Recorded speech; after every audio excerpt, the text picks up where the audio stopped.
দর্শক আমন্ত্রণ জানাচ্ছি এটিএন নিউজের সাপ্তাহিক আয়োজন popular life insurance company limited বিস্টক অনুষ্ঠানে। আপনাদের সাথে আছি আমি গোলাম কাদের জবু। মূলত অর্থনীতি এবং ব্যবসা বাণিজ্যের নানা বিষয় নিয়ে আমরা এই অনুষ্ঠানে আলোচনা করে থাকি।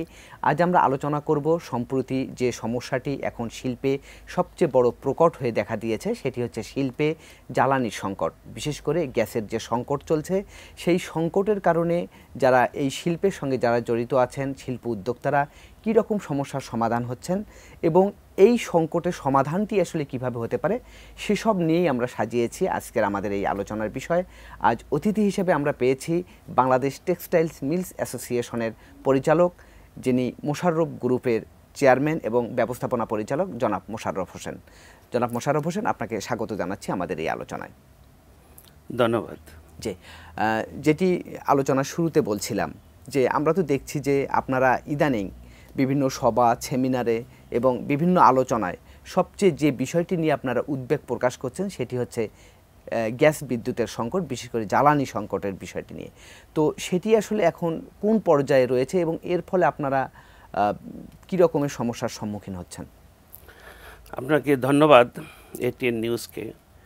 আসলে আমরা ব্যবসায়ীর মধ্যে অনেকগুলো আইটেম আছে, যেমন টেক্সটাইল সেক্টর। আমরা আছি টেক্সটাইল সেক্টরে। তো টেক্সটাইল সেক্টরটা আপনার সম্পূর্ণটা নির্ভর করছে, আমরা যে প্রতিষ্ঠানগুলো করছি প্রতিষ্ঠানগুলো নির্ভরশীল গ্যাস বেস। কারণ এইখানে আমাদের ইলেকট্রিসিটি লোডের পরিমাণ অনেক বেশি, ডাইং এটা লোড অনেক বেশি ক্যাপাসিটি। স্পিনিং ধরেন আমাদের এক একজনের 10 মেগাওয়াট, 20 মেগাওয়াট, 25 মেগাওয়াট ভারী শিল্প। তো সেই ক্ষেত্রে আমাদের যে ডিজাইনটা ছিল, আমাদের যে প্রজেক্টগুলো যখন করছি আমরা আজকে থেকে 15 বছর আগে, 20 বছর আগে, 10 বছর, তখন গ্যাস বেস প্রজেক্টগুলো করছি। তো এখন আমরা আমাদের এই সুবিধাটা থাকাতে আমরা প্রজেক্টগুলো দ্রুত করতে পারছি। আমাদের বড় অ্যাডভান্টেজ ছিল গ্যাস আর ছিল লেবার। তো এখন আমাদের দেশের অর্থনৈতিক কর্মকাণ্ডের পরিপ্রেক্ষিতে সমস্যা জড়িত কারণে আমাদের গ্যাসের প্রাপ্যতাটা কমে গেছে। পাশাপাশি গ্যাস আমাদের এখন বিদেশ থেকে ইনপুট করতেছে, সেখানে আমাদের গ্যাসের প্রাইসটা প্রায় 4 গুণ বাড়ছে। আমরা যেমন আগে গ্যাসের প্রাইস ছিল ধরেন 6 টাকা, এখন সেটা 31 টাকা 50 পয়সা। তাহলে আমাদের কত গুণ বাড়ছে ক্যাপটিভের ক্ষেত্রে। তো ক্যাপটিভ এবং শিল্প দুটোই। তো এই যে বাড়ছে, তা আমাদের সেই ক্যাপাসিটিটা আছে কি না, আর গভর্নমেন্ট যেভাবে বাড়াইছে সেটা আমাদের ইয়ে থেকে একটা আলোচনা কইরা, যে আপনার কি বলে এই সাংবাদিক সম্মেলন কইরা আলোচনা কইরা ব্যবসায়ীদের সাথে গ্যাসের প্রাইস বাড়াইতে হয়। সেটা না বাড়াই একটা এসরের মাধ্যমে গ্যাসের বিল বাড়াইছে। এই বাড়ানে আমাদের এখন এটা মরার উপরে খাড়া হয়ে গেছে, কষ্ট বেড়ে গেছে। আপনি আলোচনার এক পর্যায়ে বলছিলেন যে আপনাদের যে প্রজেক্টগুলো সেগুলো গ্যাস নির্ভর, তাই না? তো এখন আপনারা সেই গ্যাস আপনারা পর্যাপ্ত পরিমাণে পাচ্ছেন না, সেটি আপনারা বলছেন। আসলে শিল্পে, বিশেষ করে বস্ত্র খাতেও যদি আমি ধরি, আপনারা যে শিল্পের সঙ্গে জড়িত আছেন, সেখানে দৈনিক কি পরিমাণ গ্যাস লাগে এবং সরবরাহটা আসলে কেমন? এখন আমাদের যে গ্যাসের প্রয়োজন, সেখানে আমরা এই মুহূর্তে 80% গ্যাস পাইতেছি। আচ্ছা, 20% গ্যাস কম পাইতেছি। সেটা আমরা মেকআপ করতেছি কোথাও কোথাও সিএনজি দিয়া, কোথাও কোথাও ইলেকট্রিসিটি দিয়া। তা আমাদের ইলেকট্রিসিটিটা নিরবিচ্ছিন্ন না, আমাদের কোয়ালিটি ইলেকট্রিসিটি না। এই জন্য আমাদের সমস্যা হয়ে গেছে। ইলেকট্রিসিটি দিনে 5 বার যায়, 10 বার যায়, তাতে আমাদের ক্ষতি হয়ে যায়, খরচ বেড়ে যাচ্ছে। হ্যাঁ, আমাদের যে মেশিনারিজ আছে সেগুলো ইলেকট্রনিক বেস, তাই আপনার পার্টস নষ্ট হয়ে যায় ঘন ঘন গেলে। তো গ্যাসটা আমাদের পুরোপুরি আমাদের যতটুকু প্রয়োজন অতটুকু পাওয়ার দরকার, সেটা আমরা সবাই পাচ্ছি না। আপনি বলছেন যে আপনার 80% পাচ্ছেন, 20% পাচ্ছেন না। তো এই যে 20% আপনারা গ্যাস পাচ্ছেন না, নিরবিচ্ছিন্নভাবে আপনারা বিদ্যুৎ পাচ্ছেন না, এর ফলে তো এর কারণে আসলে আপনাদের প্রোডাক্টিভিটির কি অবস্থা? তাতে করে প্রোডাক্টিভিটি কি অর্ধেকে নেমে এসেছে কি? এই যে এখন অবস্থা, আপনি একটা মূল জায়গায় আসছেন।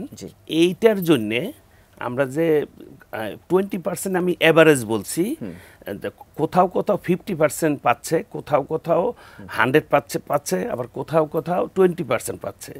তো অন এভারেজ আমি 20% বলছি। তো যারা যেই এলাকায় গ্যাস 50% পাচ্ছে না, তাদের প্রজেক্টগুলো সিক হয়ে যাচ্ছে গ্যাসের অভাবে।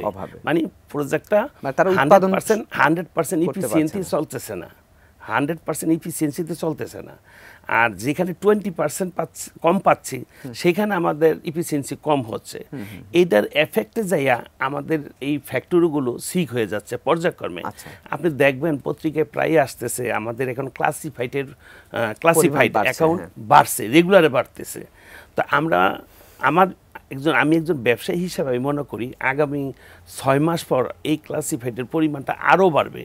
আমরা প্রত্যেকটা ব্যবসায়ী লস করতেছি এই মুহূর্তে। না, সেটার কি মূল কারণ শুধুমাত্র গ্যাস বিদ্যুতের সংকটের কারণে আপনারা খেলাপি হচ্ছেন? হ্যাঁ, মূল কারণ হলো গ্যাস বিদ্যুতের একটা বড় অংশ। আরেকটা হলো আমাদের প্রতিদ্বন্দ্বী আছে আমার পার্শ্ববর্তী দেশ ইন্ডিয়া। ইন্ডিয়া এই টেক্সটাইল সেক্টরে যেই পরিমাণে সহযোগিতা পাচ্ছে, আমরা জিরো, আমরা কোনো সহযোগিতা পাচ্ছি না। আপনারা তো আসলে প্রায় দেখি বিভিন্ন সভা, সেমিনারে প্লাস সাংবাদিক সম্মেলন, এই কথাটি আমাদেরকেও আপনারা বলেন যে পার্শ্ববর্তী দেশ যারা আপনাদের সবচেয়ে বড় প্রতিদ্বন্দ্বী, তাদেরকে সেই দেশের সরকার নানান রকমের সুযোগ সুবিধা দিচ্ছে, বাংলাদেশে আপনারা সেই সুযোগ সুবিধা পাচ্ছেন না। আপনি কি একটু বলবেন যে কি রকমের সুযোগ সুবিধা পার্শ্ববর্তী দেশ তাদের উদ্যোক্তাদের দিচ্ছে? পার্শ্ববর্তী দেশে যেমন আপনার গুজরাট স্টেটে আমরা কাগজ কালেকশন করছি, সেখানে যদি একটা ইন্ডাস্ট্রিজ করে, যেমন মনে করেন 10 একর প্রপার্টি লাগবে, 10 একর জায়গা লাগবে, সেই জায়গাটা কিনতে 40% টাকা গভর্নমেন্ট দিবে, মানে উদ্যোক্তাকে দিয়ে দিবে। এটা কি এমনিতেই দিয়ে দেবে নাকি লোন আকারে দেবে? এটা এইভাবে দিয়ে দিবে ইন্ডাস্ট্রিজের জন্য। আচ্ছা, তারপরে ধরেন আপনার ওয়ার্কিং ক্যাপিটাল, সেখানে 40% টাকা দিবে গভর্নমেন্ট উইদাউট ইন্টারেস্টে। আচ্ছা, তারপরে ইন্টারেস্টের উপর আবার সাবসিডি আছে। আচ্ছা, তারপর বিদ্যুতের উপর সাবসিডি আছে, এক্সপোর্টের উপর সাবসিডি আছে। ওয়ার্কারদেরকে মনে হয় ওয়ার্কারদের মানে স্তর বেঁধে কোন ওয়ার্কারে 6,000 রুপি পার মান্থ দিচ্ছে, কোথাও কোথাও আপনার 4,000 টাকা দিচ্ছে, কোথাও কোথাও 3,000 টাকা দিচ্ছে। এই ওয়ার্কারের ওয়েজেস, লেবারের যে মজুরি, সেটার উপর সাবসিডি দিচ্ছে। তাইলে এইখানে ইন্ডিয়া কতগুলো আইটেমের উপর সাবসিডি দিচ্ছে। আর আরেকটা বড় জিনিস হলো ইন্ডিয়াতে মেশিন, ওরা নিজস্ব মেশিন, আর আমাদের দেশে কোনো মেশিন প্রোডাকশন হয় না, আমরা মেশিন ইম্পোর্ট করে আনতে হয়। ইন্ডিয়াতে বিভিন্ন অ্যাসেসরিজ প্রোডাকশন হচ্ছে, পার্টস, আমাদের এখানে কোনো পার্টসে তৈরি হয় না। মানে সব মিলে আপনারা অসম প্রতিযোগিতায় আমরা আছি। তো ইন্ডিয়ার র মেটেরিয়ালস আছে, আমার র মেটেরিয়ালস নাই। ইন্ডিয়ার ওয়ার্কিং ক্যাপিটাল কম লাগে, আমার ওয়ার্কিং ক্যাপিটাল বেশি লাগে। আপনার ব্যাংক ইন্টারেস্ট ইন্ডিয়াতে কম, আমার এখানে 16% ইন্টারেস্ট। আমি এখানে একটু প্রশ্ন করতে চাই যে বাংলাদেশের তৈরি পোশাক কিংবা বস্ত্র খাত, এটা তো বিশ্বে খুব ভালো অবস্থানে, তৈরি পোশাকে আমরা বিশ্বে 2য় অবস্থানে আছি। তো আমার কথা হচ্ছে যে তাহলে এই যে কেন আমরা ব্যাকওয়ার্ড লিঙ্কেজে এখনও স্বয়ংসম্পন্ন হতে পারছি না, কেন আমরা সেই সমস্ত যন্ত্রপাতিগুলো তৈরি করতে পারছি না? এখানে কি আপনারা উদ্যোক্তারাও কেন এগিয়ে আসলেন না? ব্যাকওয়ার্ড লিঙ্কেজ তো ধরেন আজকের থেকে 40 বছর আগে ব্যাকওয়ার্ড লিঙ্কেজ টোটালি পরনির্ভরশীল ছিল, বিদেশ থেকে আমদানি করতে হইতো গার্মেন্টসের র মেটেরিয়ালস। এখন কিন্তু ব্যাকওয়ার্ড লিঙ্কেজের যে র মেটেরিয়ালসটা, কাপড়, সুতা, এটা কিন্তু আমাদের টেক্সটাইল সেক্টর থেকে অলমোস্ট 95% আমরা সাপোর্ট দিতে পারতেছি, আমরা স্বয়ংসম্পূর্ণ হয়েছি। তো এখন স্বয়ংসম্পূর্ণ হয়েছি, এই সেক্টরটারে টিকায় রাখার জন্য গভর্নমেন্ট এখানে স্পেশাল কিছু পলিসি আনা দরকার, সেই রোডম্যাপ করা দরকার। তো সেইটা আমাদের নাই। আমরা বলতেছি, আমরা গত সরকারের আমলে অনেক কথাবার্তা আমাদের নেতারা বলছে, কিন্তু এখন এই সরকারের আমলে আমরা অনেক বলতেছি, কিন্তু এই বিষয়টা নিয়ে কোনো কর্ণপাত করতেছে না। এখন আমরা বলতেছি যে ইন্ডিয়াতে এই ফ্যাসিলিটিসগুলো আছে, আমাদের এখানে এই ফ্যাসিলিটিসগুলো নাই। তাহলে আমি প্রতিদ্বন্দ্বী দেশের সাথে, পার্শ্ববর্তী দেশের সাথে আমি প্রতিদ্বন্দ্বিতায় টিকবো কীভাবে, এই জিনিসটা দেখার দরকার। আমরা আরও বলছি, ধরেন আমাদের দেশে একটা মনিটরিং টিম সেক্টর ওয়াইজ একটা মনিটরিং টিম করা দরকার, যেমন শিল্প মন্ত্রণালয়ের লোক সেখানে থাকবে, বাণিজ্য মন্ত্রণালয়ের লোক সেখানে থাকবে, এমবিআর এর লোক থাকবে। আমি ওই বিষয়ে একটু পরে যাচ্ছি, এই বিষয়টা একটু বলি। সেটি হচ্ছে যে আপনি যেটি বলছিলেন যে আপনাদেরকে যন্ত্রপাতি ইম্পোর্ট করে নিয়ে আসতে হয়, কিন্তু ভারত সেই যন্ত্রপাতি নিজেরাই তৈরি করছে।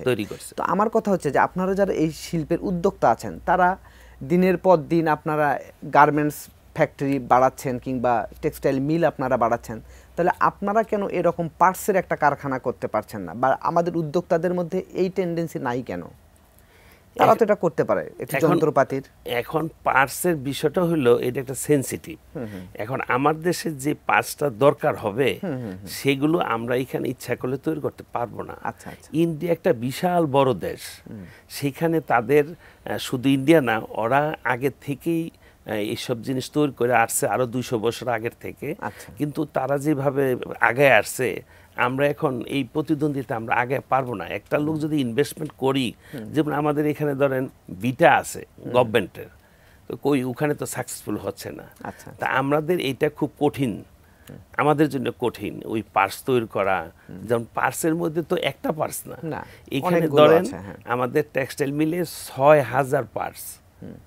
তো 6000 পার্স মানে অনেক পার্স, এখন একটা আইটেম না। তো এইগুলি তৈরি করা আমাদের পক্ষে ছোট দেশ, আমরা ফিজিবিলিটি হবে না। আপনার সঙ্গে আরো আলোচনা হবে, আপনি থাকুন আমাদের সঙ্গে। এখন নিচে ছোট্ট একটি বিরতি। দর্শক, আপনারা দেখছেন popular life insurance company limited বিস্টক। এবার নিচে ছোট্ট একটি বিরতি, আমাদের সঙ্গেই থাকুন।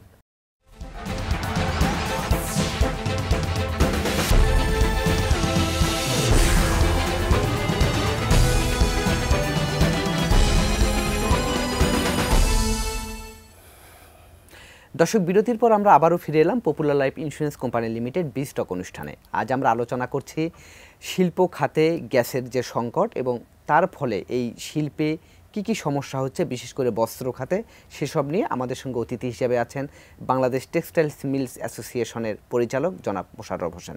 যে বিরতির পর আপনাকে আরেকবার স্বাগত জানাচ্ছি।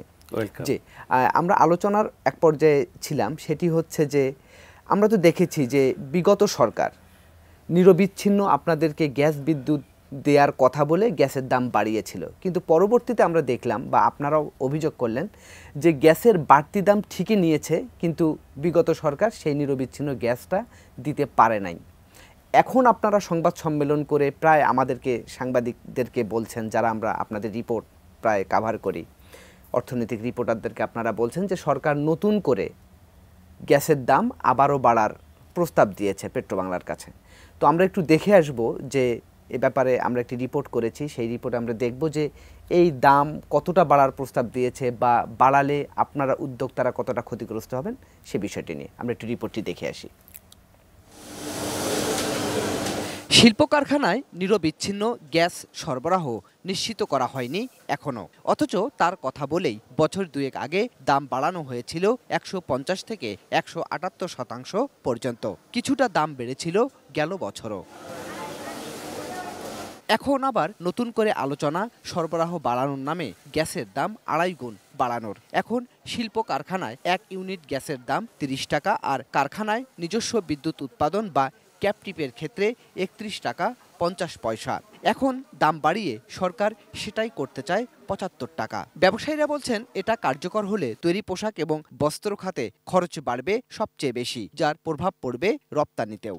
আমার একটা শিল্প প্রতিষ্ঠানে আমি আজ 1.5 বছর যাবৎ গ্যাসের কানেকশন নিয়েছি। আমি শুধু শুক্রবার আর শনিবারে ছাড়া কখনো গ্যাস পাই না। গণশুনানিতে কিন্তু সমস্ত ব্যবসায়ী সংগঠনগুলো তীব্র প্রতিবাদ করছে যে এটা কোনোভাবেই সম্ভব নয়। কিন্তু আশ্চর্যের বিষয় হচ্ছে যে সরকারের যারা নীতি নির্ধারক যারা আছেন তারা কিন্তু আমাদের ব্যথাটা বুঝতে চাচ্ছেন না। আমাদের লাইন তো একটা কম্পোজিট লাইন, এই কম্পোজিট লাইনের ভিতরে আপনি এলএনজি দিচ্ছেন, প্লাস হচ্ছে আমাদের অভ্যন্তরীণ যে গ্যাস সেটা দিচ্ছেন, প্লাস হচ্ছে আপনার যেটা লং টার্ম কেনা হচ্ছে সেটা দিচ্ছেন। তো তিনোটা মিলে যখন ব্লেন্ড হয়, ইট নট মোর দেন 21 টাকার বেশি হইতেই পারে না। ব্যবসায়ীরা বলছেন আগেও দাম বাড়িয়ে সরবরাহ বাড়ানো হয়নি, উল্টো এখন দাম বাড়ানোর সিদ্ধান্ত শিল্পায়নকে নতুন করে নিরুৎসাহিত করবে। আপনার বিদ্যুতের সংকট হবে, এর জন্য বিদ্যুতের দাম বাড়বে, সর্বোপরি আমাদের প্রোডাকশন কস্ট বেড়ে যাবে এবং মুদ্রাস্ফীতি কিন্তু বাড়বে। রোজার সময় কিন্তু লোডশেডিংয়ের পরিমাণ বাড়ে এবং গ্যাসের সংকট আরও বৃদ্ধি পায়। এই ক্ষেত্রে এইবার যদি আমাদের এই লোডশেডিং যদি আরও বৃদ্ধি পায়, তখন কিন্তু আমাদের উৎপাদন কিন্তু অনেক কমে যাবে। সেক্ষেত্রে কিন্তু আমাদের সামনে যে বেতন এবং বোনাস এটা দেওয়া কিন্তু অনেকের জন্যই খুবই কষ্টদায়ক হয়ে যাবে। আমাদের যেহেতু আপনারা আমাদেরকে অন্যভাবে কোনো সহযোগিতা করবেন না, আমাদেরকে কিছু যেটা আছে সেটা থেকে কমে নিয়ে আসে। আর 32 টাকা কোনোভাবে করে না। আমি মনে করি যে বর্তমানে গ্যাস শিল্পে বা ক্যাপটিভের ক্ষেত্রে এটা আরও 20 টাকা হওয়া উচিত। আমাদের ট্যাক্স ভ্যাট বাদ দেন, আর অন দি আদার হ্যান্ড আপনি আমাকে সাবসিডাইজ করেন না। ব্যবসায়ীরা বলছেন, পার্শ্ববর্তী দেশ যখন শিল্পে নানা সুযোগ সুবিধা দিচ্ছে তখন দেশে উল্টো কমানো হচ্ছে, বাড়ছে ব্যবসার খরচও। ফলে বিশ্ববাজারে প্রতিযোগিতা সক্ষমতাও কমছে বাংলাদেশের। গোলাম কাদের রবু, এটিএন নিউজ, ঢাকা। আমরা রিপোর্টটি দেখলাম, যে বিষয়টি আপনি বলছিলেন যে পার্শ্ববর্তী দেশ অনেক সুবিধা দিচ্ছে আর বাংলাদেশে উল্টো আপনাদের সুযোগ সুবিধা কমার সুযোগ সুবিধা তো নাই। আচ্ছা, সুযোগ সুবিধা তো নাই, বরঞ্চ আমাদের খরচ বাড়ছে। তো আমরা রিপোর্টে দেখলাম যে শিল্পে এখন ক্যাপটিভের ক্ষেত্রে আপনার গ্যাসের দাম আছে 31 টাকা, সেটি এখন 75 টাকা করার প্রস্তাব দেওয়া হয়েছে। এটা যদি হয় তাহলে আপনারা এটার বিরোধিতা করছেন, নিশ্চয়ই যৌক্তিক কারণ আছে, সেটি আসলে কি?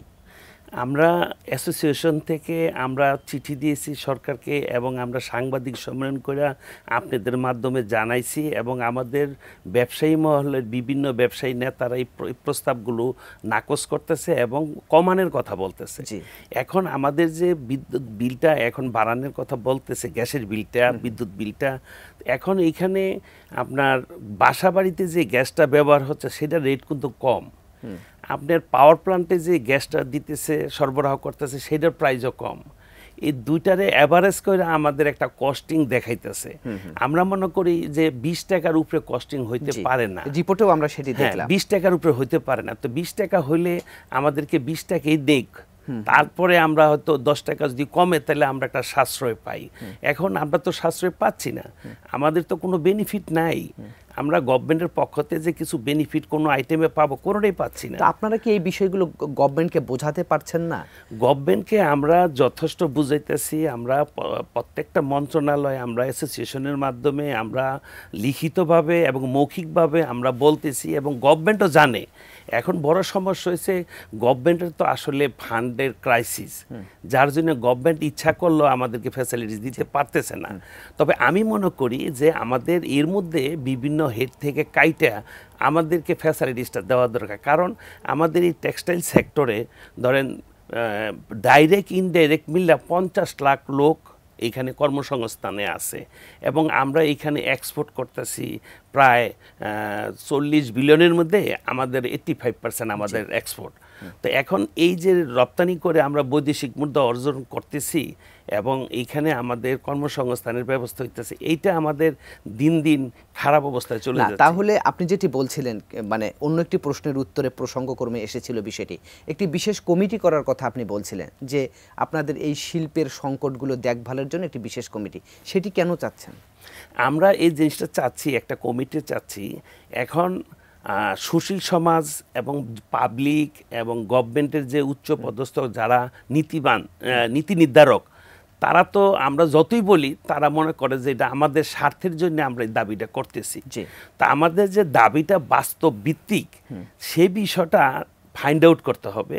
তো ফাইন্ড আউট করতে হলে ধরেন যদি বাস্তবে একটা কমিটি থাকে, সেই কমিটিটা ধরেন শিল্প মন্ত্রণালয়ের জয়েন্ট সেক্রেটারি থাকলো, বা অর্থ মন্ত্রণালয় থাকলো, বাণিজ্য মন্ত্রণালয় থাকলো, MBR থাকলো, বাংলাদেশ ব্যাংকের থাকলো, আমাদের ব্যবসায়ী অর্গানাইজেশন যেগুলো আছে, চেম্বার, FBCCI, তারপর আপনার আমাদের অ্যাসোসিয়েশন, এই মিলে যদি একটা কমিটি করে, মানে এটার নাম হবে শিল্প সুরক্ষা কমিটি। শিল্প সুরক্ষা কমিটি।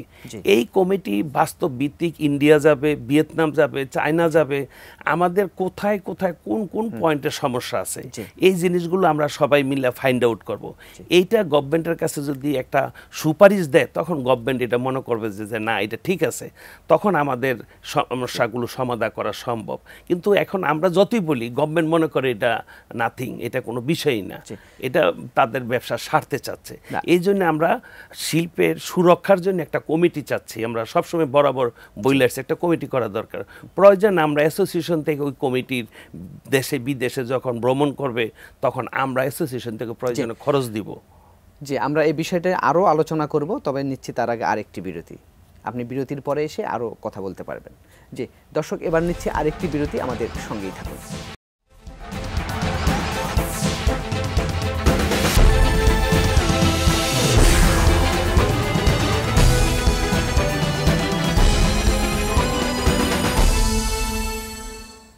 দর্শক, বিরতির পর আমরা আবারও ফিরে এলাম popular life insurance company limited বিস্টক অনুষ্ঠানে। আজ আমরা আলোচনা করছি শিল্পে গ্যাস বিদ্যুতের সংকট এবং এটার সমাধান কিভাবে হতে পারে সেসব নিয়ে।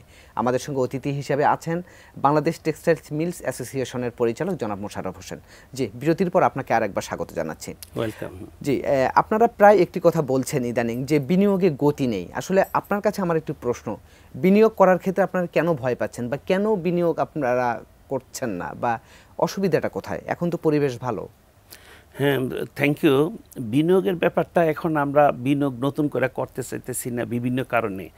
আমরা যে বিনিয়োগটা করছি এটারই তো কোনো সুরক্ষার ব্যবস্থা নাই। কেননা গভর্নমেন্ট তো এখানে আমরা কেন সিক হচ্ছি, কেন আমরা বেতন দিতে পারতেছি না, এই বিষয়গুলো নিয়ে তো গভর্নমেন্ট ভিতরে যাচ্ছে না, বুঝতেছে না। এখন একটা প্রচার আছে যে ব্যবসায়ীরা অনেকে টাকা পাচার করছে, আমরা ক্ষতিগ্রস্ত হয়েছি। কিন্তু এখন আমরা যে বাস্তব ব্যবসায়ী, আমাদের মধ্যে 2-4 জন ব্যবসায়ী খারাপ হইতে পারে, বাকি 90% ব্যবসায়ী তো আমরা জেনুইন। এখন আমরা লসটা কেন করতেছি, আমাদের কেন সমস্যাটা হচ্ছে, এই জিনিসটা কি কখন সরকার নির্ধারণ করতে পারছে?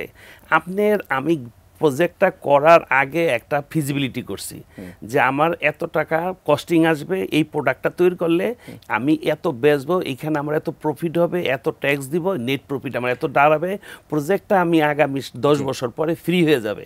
কিন্তু এখন তো আমার সেটা হচ্ছে না। আমি যখন টেক্সটাইল করছি তখন আমি 6 টাকা রেট ছিল গ্যাসের দাম, আর এখন হয়েছে 31 টাকা 50 পয়সা। তা আমার কস্টিং তো অনেক দূরে চলে গেল গা। তো এখন আমি যে প্রোডাক্টটা তো শুধু আমারই না, এই প্রোডাক্টটা তো ইন্ডিয়া তৈরি হইতেছে, ভিয়েতনাম তৈরি হইতেছে, তাইলে এখন তাদের সাথে তো কম্পিটিশন করে ব্যস্ত হবে। তো এখন তো আমরা সম্প্রতি দেখলাম যে এনবিআর আপনারা সম্প্রতি প্রাক বাজেট আলোচনায় অংশ নিয়েছেন, সরকারের কাছে আপনারা ভ্যাট ট্যাক্সের ব্যাপারে আপনারা কিছু সুযোগ সুবিধা চেয়েছেন। তো সেটি ব্যাপারে একটু যদি বলতে, সামনে তো বাজেট আসছে, কি চান আপনারা? সামনের বাজেটে আমরা চাইছি আমাদের যেমন কর্পোরেট ট্যাক্স আমাদের 15%, জি আমাদের বিটিএমএন মানে বাংলাদেশ টেক্সটাইল মিল অ্যাসোসিয়েশনের ট্যাক্স কর্পোরেট ট্যাক্স হলো 15%, আর বিকেএম-এর বিজিএমএ সেখানে 12.5%। আচ্ছা, আপনাদের বেশি, আমাদের বেশি। আচ্ছা, তো এখন আমাদের যে ট্যাক্সের কর্পোরেট ট্যাক্সটা এটা আগামী জুনে শেষ হয়ে যাবে। আচ্ছা, তো আমরা চাচ্ছি আমাদের 10 বছর আবার এটা ইনক্রিজ করা, টাইমটা ইনক্রিজ করা, কারণ জুনের পরে যখন আমাদের ট্যাক্সের অ্যাসেসমেন্ট করতে হবে তখন আবার চলে যাব সেই আদার্স যে কোম্পানিগুলোর ট্যাক্স আছে সেটার মধ্যে জেনারেল। তা আমাদের এই ফ্যাসিলিটিসটা বহাল রাখতে হবে, এটা আমাদের একটা জিনিস। আরেকটা হলো আমরা যে বিদেশ থেকে যে কাঁচামাল আনতেছি এবং আমাদের যে অ্যাসেসরিজ আনতেছি সেটার উপরে বিভিন্ন হেডে ট্যাক্সটা অতিরিক্ত, সেখানে আমরা একটা প্রস্তাবনা দিছি কমানোর জন্য। তারপর আমাদের যে লোকাল যে পারচেস করি, লোকাল পারচেস করতে গেলে যেমন হঠাৎ আমার এখন পুঁজি সংকট, আমি তো ইচ্ছা করলে আমার 100% র মেটেরিয়ালস ইনপুট করতে পারতেছি না, হয়তো আরেকজনে পারতেছে। তা আমি তার থেকে যদি 500 টন মাল ক্রয় করি র মেটেরিয়ালস তুলা, তো সেই ক্ষেত্রে আমার সেখানে 1% ভ্যাট দিতে হবে, ট্যাক্স দিতে হবে, এআইটি দিতে হবে। এই জিনিসটা আমরা মুক্ত চাচ্ছি। তারপরে আমাদের যে আমাদের যে র মেটেরিয়ালস আপনার রিসাইকেলিং, আমরা রিসাইকেলিং অনেকগুলো প্রজেক্ট হয়েছে। আপনার সেই রিসাইকেলিং আমরা যে গার্মেন্টসের যে ক্লিপস জুট, এই জুটটা আমরা পারচেস কইরা এই জুট পারচেসের উপর আবার ট্যাক্স ধরতেছে। এখন এইটা হলো আপনার আমাদের জুটটা আগে 100% ওয়েস্টেজ হইতো, এখন এটা আমরা ইউজ করতেছি। জুটটা কিনে এটা আমরা ফাইবার কইরা তুলা বানাইতেছি, তারপর আবার ব্লু রুমে দিয়ে মেশিনে দিয়ে আবার সুতা তৈরি করতেছি। এটা ভ্যালু এডেড প্রোডাক্ট।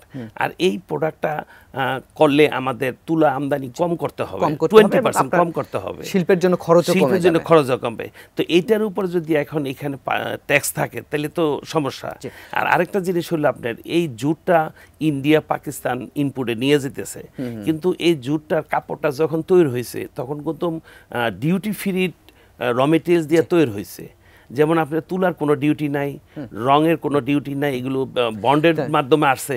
তো সেই তৈরি কাপড়টা গার্মেন্টস বানানোর পর যে ওয়েস্টেজটা হচ্ছে, এই ওয়েস্টেজটা আমরা এখন নিজেরা এখানে প্রসেস করে আবার সুতা বানাইতেছি এবং বিদেশ থেকে বাইরেও একটা পোর্শন অর্ডার দিচ্ছে, আমরা এক্সপোর্ট করতেছি। তার মানে আপনারা বলছেন যে এসব সমস্যার সমাধান হলে আপনার একটা ভালো পজিশন, আপনার ভালো পজিশনে আসতে পারবো। আমরাও আসলে সরকারের কাছে চাই যে আপনাদের এই সমস্যাগুলোর সমাধান করে এই শিল্পের যাতে আরো এগিয়ে যায়, সে প্রত্যাশা আমরাও করছি। পাশাপাশি যে ইন্ডিয়া এবং পাকিস্তান যে আমাদের জুটটা চলে যাচ্ছে ফ্রি কস্টে, সেখানে এটা ব্যান্ড হইতে পারে অথবা টেরিফ করে দিতে পারে, তাইলে আমরা এখানে অ্যাভেলেবল এই র মেটেরিয়ালসটা পাইলে আমরা এক্সপোর্ট করতে পারবো। আমরা চাই যে সরকারের ব্যাপারে নজর দেবে। তো আমরা আলোচনার একেবারে শেষ পর্যায়ে চলে এসেছি। আপনাকে অসংখ্য ধন্যবাদ আমাদেরকে সময় দেওয়ার জন্য।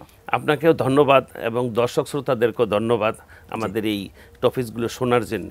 ধন্যবাদ। জি দর্শক, এই ছিল আজকের popular life insurance company limited বিস্টক। আগামীতে আবারও দেখা হবে অন্য কোনো বিষয় নিয়ে। সে পর্যন্ত ভালো থাকুন, সুস্থ থাকুন, এটিএন নিউজের সঙ্গেই থাকুন।